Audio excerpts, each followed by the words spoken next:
Le prince Harry a-t-il réellement mesuré l'impact de ses confessions en rédigeant ses mémoires? Dans Spare, le jeune prince britannique révèle notamment avoir tué 25 hommes lors d'opérations de guerre. Ce faisant, il met les siens dans une situation extrêmement dangereuse. C'était le livre le plus attendu de l'année 2023, et depuis sa parution la maison d'édition Penguin Random House se frotte les mains. Car depuis le 10 janvier le livre bat des records de vente notamment en terre natale du prince, le Royaume-Uni. Il faut dire que le duc de Sussex a tenu les promesses faites à la signature de son contrat. Il balance tout ce qui lui pèse sur l'estomac depuis sa petite enfance. Résultat, le roi Charles III, son épouse Camilla Parker Bowles, son frère aîné le prince William et même Kate Middleton en prennent pour leur grade. Mais le fils cadet de la princesse Diana va plus loin. Parmi les nombreuses et choquantes révélations faites par le mari de Meghan Markle, un chapitre consacré à son passé de militaire. Le prince y détaille notamment son action dans l'armée britannique et révèle avoir lors de son passage en Afghanistan tué 25 talibans. Il me paraissait essentiel de ne pas avoir peur de ce nombre.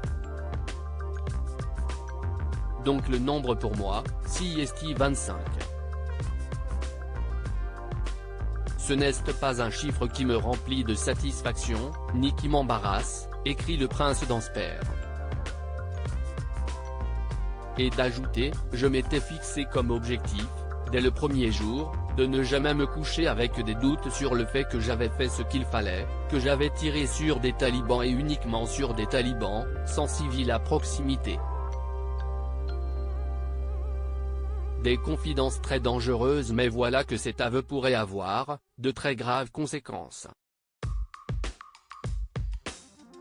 Car les confessions du prince n'ont guère plus régime afghan qui entend désormais traduire le prince devant la Cour pénale internationale pour crimes de guerre.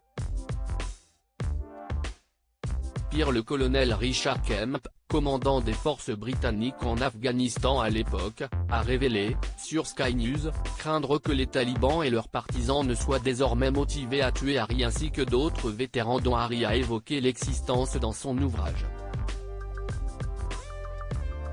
Je t'aime Harry mais tu dois te taire, a tweeté il y a peu, Ben McBean, ancien de la Royal Marine qui a perdu un bras et une jambe pendant la guerre et que Harry avait, autrefois, salué comme héros de guerre. Si les autorités afghanes se sont gardées d'appeler à des actions contre le père d'Archie et Lilibet, certains comptes sur les réseaux sociaux en affichent clairement la volonté. La sécurité du prince et de sa famille semble être donc plus menacée que jamais après la publication de ses mémoires et offre un véritable casse-tête pour leur garde du corps. Un comble si l'on songe à quel point le prince est anxieux lorsqu'il s'agit de la sécurité des siens. Public fait état quant à lui dans son numéro du 13 janvier, de rumeurs selon lesquelles le prince William et Kate Middleton auraient demandé à leur garde du corps d'être plus vigilants encore dans les semaines qui viennent. Ambiance.